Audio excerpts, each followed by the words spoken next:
What if the Lakers' latest move could make or break their season? D'Angelo Russell is out, and two new names are in, Dorian Finney-Smith and Shake Milton.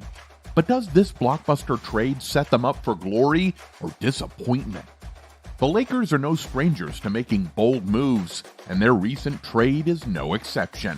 Swapping D'Angelo Russell for Finney-Smith and Milton is sparking debates across the NBA landscape. Will this shakeup improve their championship odds, or does it leave too many questions unanswered? Often lacking the spectacular, earth-shattering impact spectators yearn for, trades involving role players. With the Golden State Warriors acquiring Dennis Schroeder, we personally saw this. Now, a similar situation is playing out with the Los Angeles Lakers acquiring Dorian Finney-Smith from the Brooklyn Nets. These actions are important even if they do not grab headlines, particularly considering team relationships and long-term planning. Trading D'Angelo Russell for Finney-Smith won't change the power structure of the NBA, let's face it. Still, dismissing its importance would be naive. Although the Lakers might have fixed one hole just to generate another, they are counting on Finney-Smith being a better fit for their present lineup. The true fascination is in how this agreement prepares the ground for something more downstream. The following describes what happened. Exchanged for Dorian Finney-Smith and Shake Milton, the Lakers send D'Angelo Russell, rookie Maxwell Lewis, and 3 second-round selections in 2027, 2030, and 2031 to the Nets.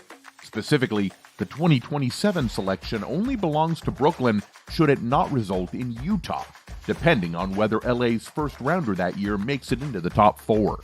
The Lakers also established a $3.7 million trade exception, which, although little in value, could prove helpful in the correct situation.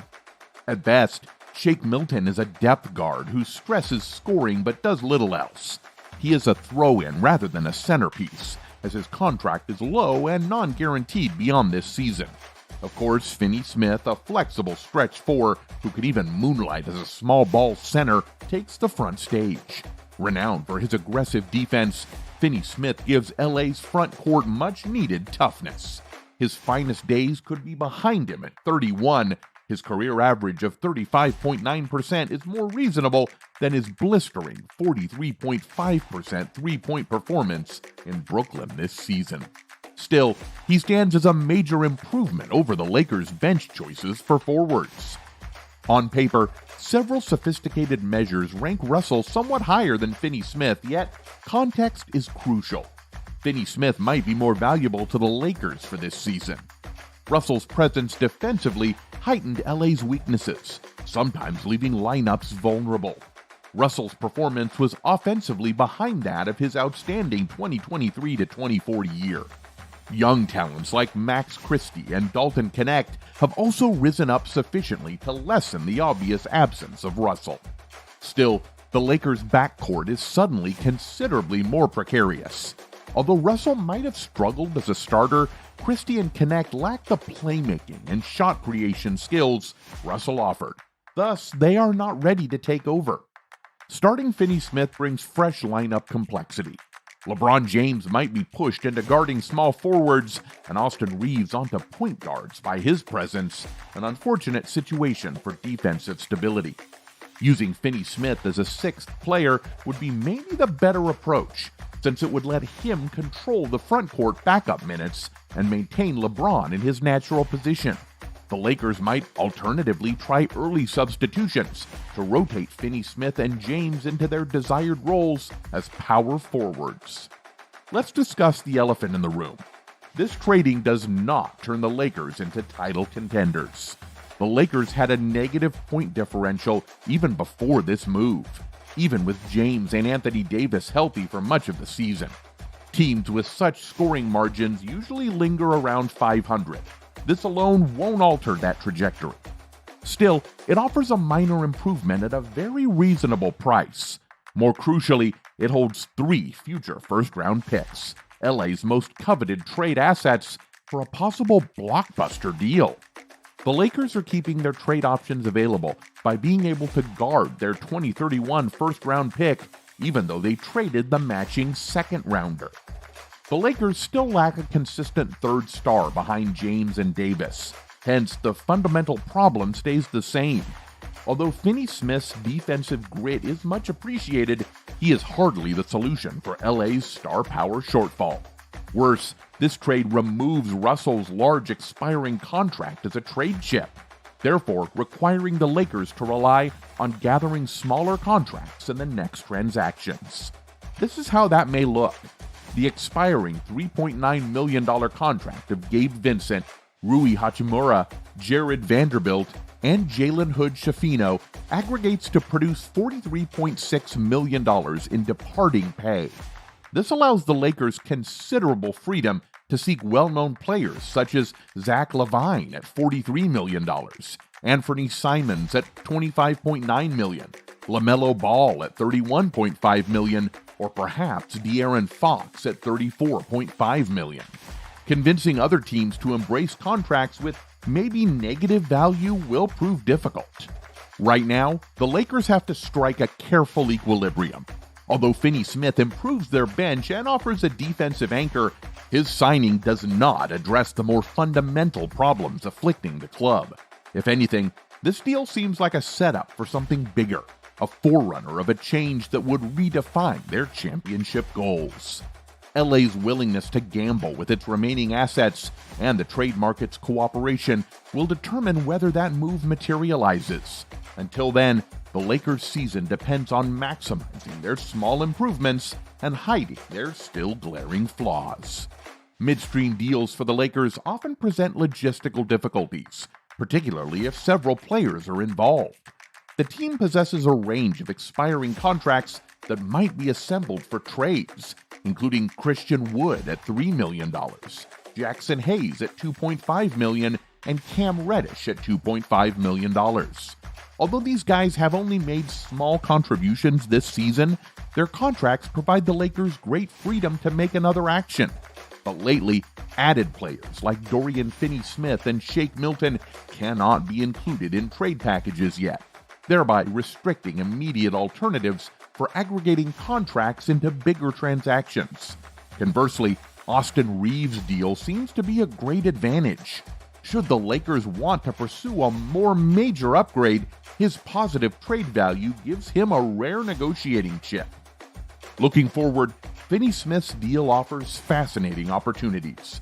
Given a $15.4 million player option for the 2025-26 season, his agreement may be somewhat over market value.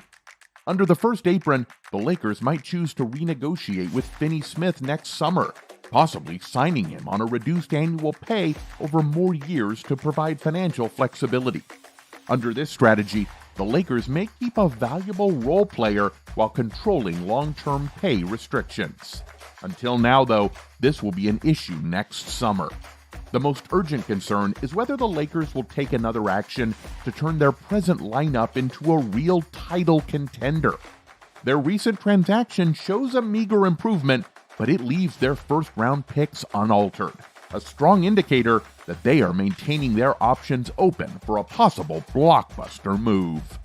On the flip side of the deal, the Brooklyn Nets have set themselves to be future-oriented. Moving Finney-Smith and getting D'Angelo Russell has produced approximately $65 million in cap space for next summer.